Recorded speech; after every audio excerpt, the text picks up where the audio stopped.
Long, long ago, and still today, storytelling has been an essential part of communication and our humanity.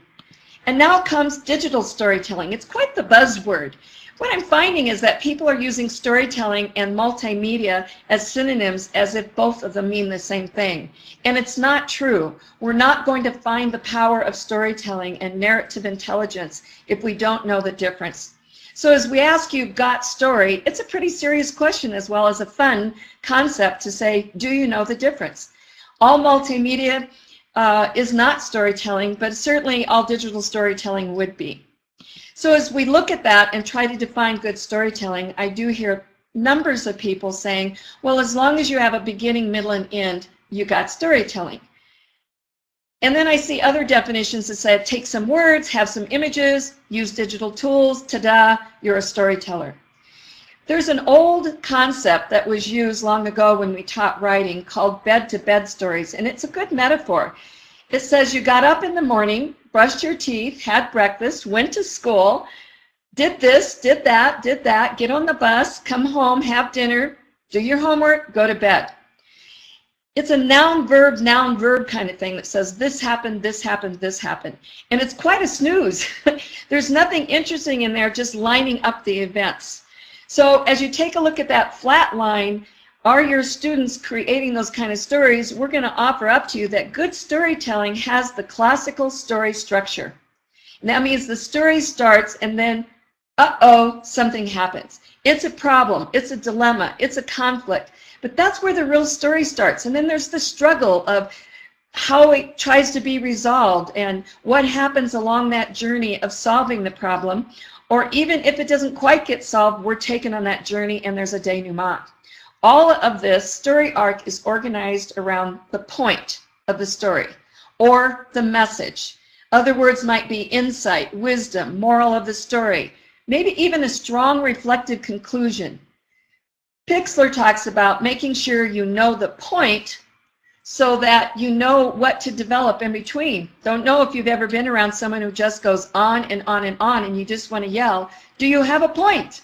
So getting that solid with kids and then backfilling to make sure they have what they need to unfold that story is very important work before you even start the digital part.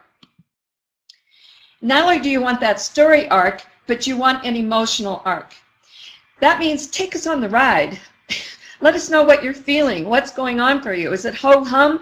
Did your stomach drop down, which people describe on roller coasters? We want to know the internal, emotional, sensory experience.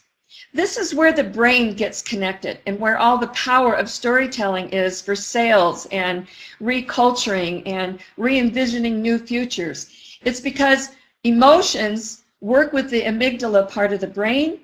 It activates dopamine, cortisol, oxytocin, and all of those things create sticking power and influence power in terms of communication.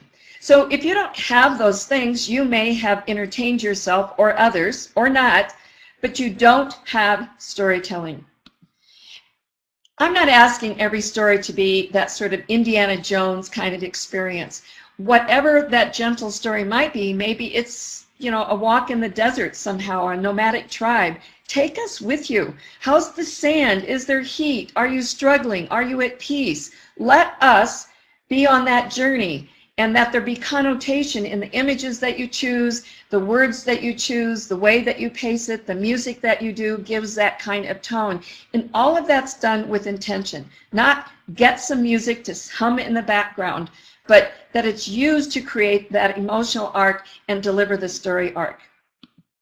Some of the factors that can help you coach the writing before kids start that storytelling is the Take 6 elements, which you can find out on my website, digitales.us. So living in the story is that emotional part. You absolutely want creative tension or they're just going to change that channel. 65,000 YouTubes a day. Many of them are boring. So they're not going to politely listen to you unless there's that engaging element and elements like showing, not telling. So take a look at getting those embedded in the story. And creative tension is really that holding power, that attention power that you want to have so that people listen from beginning to end and get the point. Well, what's the point? Storytelling has lots of power, but only if you're doing storytelling, not just because you made a multimedia product.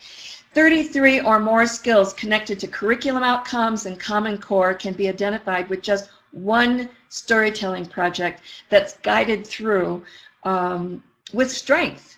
And if you don't have that God's story, then you're probably flatlining.